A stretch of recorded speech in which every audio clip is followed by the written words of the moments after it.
Dell XPS 17 9710 or the Gigabyte Aero 15 YD, I believe. What's the best content creator laptop we can get for $3,000? That's what we're going to try to find out today.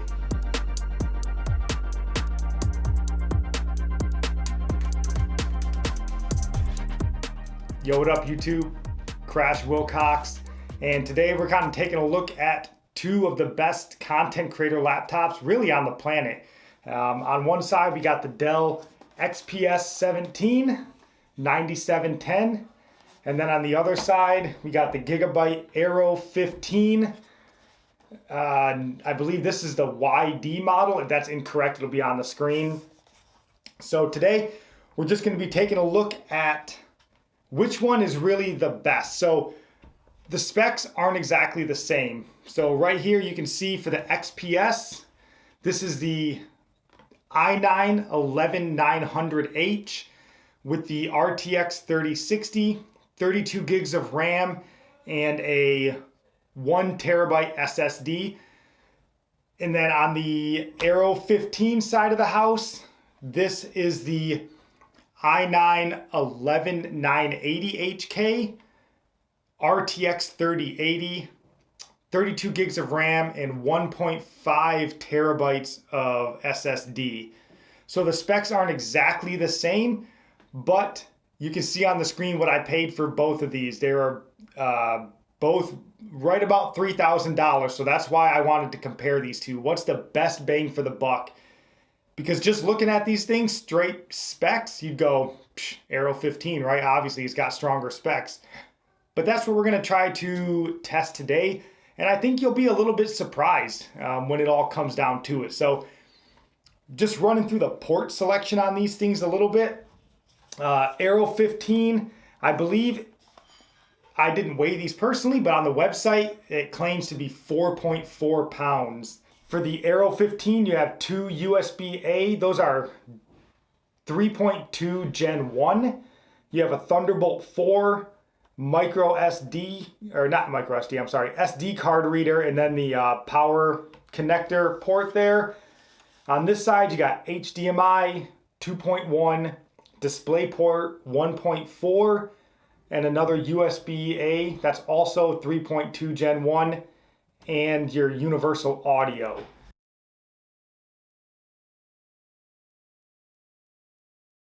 Nothing else around the back. And then for the XPS 17, you got your Kensington lock, two Thunderbolt 4 on the left side or right side, whatever that is. Then you got your universal audio, SD card reader, and your two Thunderbolt 4 ports on the right. So obviously ports and I/O wildly different between these two. And on paper, you know, it might look like the Aero 15 is better port-wise, but it all comes down to what your sort of technological life looks like. If, you know, maybe you're coming from a MacBook or something like that, where you're already familiar and you're already well prepared for the Thunderbolt 4, you know, dongles and docks and all that sort of stuff, then this is obviously very capable. I mean, for God's sakes, you could hook up almost anything and run it with limitless data transfer speed. So about the same, it just depends on what fits your lifestyle better. So then as for the rest of the specs here, obviously XPS 17, you're looking at that 17-inch display. 4K, this is actually like 4K plus, I believe is what they consider it. 16:10 aspect ratio. Stunning. It is touchscreen as well, so you have that plus. Over here on the Aero 15 side of the house, again, another 4K beautiful screen, AMOLED, I believe. This is your traditional 16:9 aspect ratio. Both are 60 hertz. This is not, the Aero 15 is not touchscreen. As far as brightness is concerned, XPS 17 goes about 100 nits brighter, sitting right around 500. Aero 15 comes in a little over 400, so a little bit brighter. Both are well bright enough. They both, I mean, they're sitting at 50% brightness right now. If you want to jump them up to, I mean, they'll drown out the video that we're taking right here. I mean, so you can see they're both bright, beautiful, both entirely color accurate.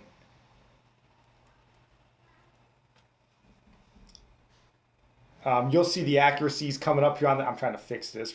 I'm not drowning you guys out. You'll see the all the color accuracy numbers when we get into the specs here at the end, going through the benchmarks and stuff. But both incredibly beautiful screens, color accurate. Few of the differences here, as far as the power bricks, the XPS 17 comes with a 130 watt USB-C connector, which I really like. It makes this monstrosity of a laptop on paper a monstrosity. This thing feels it feels like a screen with a keyboard. It's amazing, and that power brick makes it even more portable for the size. For the XPS,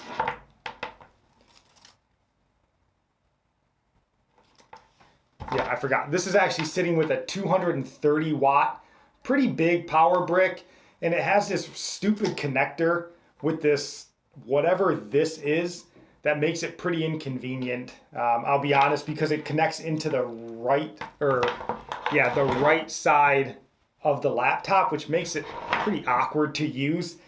So I'm a much bigger fan of the XPS charger.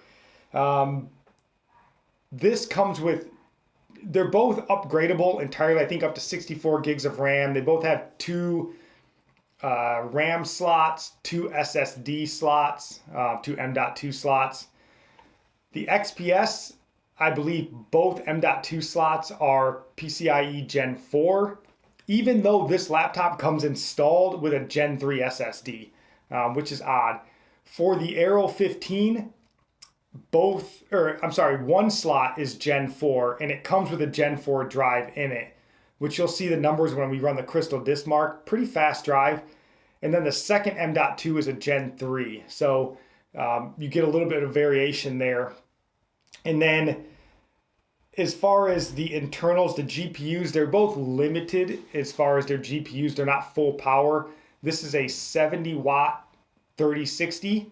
And then this, I believe, is a 105 watt RTX 3080 with only 8 gigabytes of GDDR6 memory. So a little bit pared down RTX 3080. So that's all we're going to talk about right now on the specs. We'll kind of get through the quick unboxing because I think it's important to see when you're spending $3,000 on a laptop. I think you should take into account the whole picture, right? And the unboxing is quite dramatic between these two. Then we'll start rolling through the benchmarks. Most of them are productivity. We do have a few gaming benchmarks just so you guys can see them because they both can game. And then once that's done, we'll come back and I'll kind of give you my thoughts as we wrap up here. So just first impressions, keep in mind, this Dell is a 17-inch laptop. And the Gigabyte is a 15-inch laptop. And look at that. You get this Dell, and right off the top, before we even open this, Dell feels classy. Gigabyte looks like you just got a big old gaming laptop. Nothing wrong with that, but this XPS is more akin to a MacBook, Pro kind of feel. Whereas again, this kind of feels just like a gaming PC.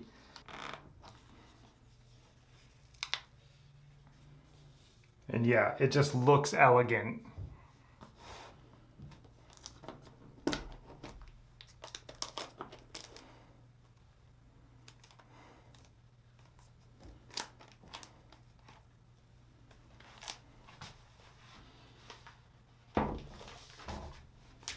And then inside, you got the power brick, got the cord, and it does come with this nice little HDMI USB adapter.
right, so I hope you found those benchmarks helpful to you.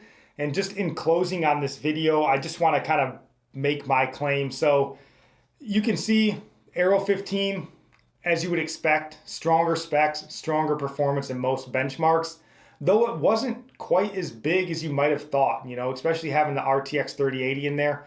It's still relatively close. And, you know, when you start looking at specs from GPUs and stuff like that, a lot more is going to depend on how much power that GPU is getting rather than just the name attached to it. So that's probably why these GPUs are a little bit closer, you know, than maybe you would expect, especially when it comes to like video editing. You know, this rendered those videos out faster, though it was within a margin of error, than the Aero 15. So that's pretty impressive. But all in all, looking at these laptops as both $3,000 machines, to me, if I'm deciding between these two, I'm going with the XPS 17. And the reason why, that premium feel, this feels like something you would pay $3,000 for. To me, this feels like a gaming laptop, like all the rest that I've had. Not even as nice as maybe say a Razer Blade 15 type of thing. The keyboard on this, I don't like. You know, if you saw that picture and when I had them side by side, the trackpad on this is weirdly small. It's weirdly placed, I think. The keyboard, I like the 10 key number pad, but it just feels so crunched. I don't type well on it. But on the XPS, man, the keys are big and spaced out. It's easy to type on. That trackpad is gargantuan. It moves easy. I know there's been complaints about trackpad wobble. Mine doesn't have that. And just that 16:10 aspect ratio, I am such a big fan of. Like I said, this is basically a screen with a keyboard. It's incredible. It feels good. The speakers are on point. So I think where you lack a little bit in performance with this, you make up for in sort of user experience or that usability. So I don't know what's right for you. If you just simply need raw horsepower, then the Aero 15 is probably the option for you. Or if you're not used to that, you know, Thunderbolt USB-C dongle life, the port selection on here is a lot more options there. But if you're familiar with that dongle life and you just want an experience that feels premium, but still packs premium power, I think the XPS 17 is the way you should go. So I hope you guys found this useful. If you did, drop a like, drop a sub. I would certainly appreciate that. And if you guys have any questions, please leave me some comments. I'd do my best to get back to you guys as quickly as possible. But that is all we got for you today. God bless.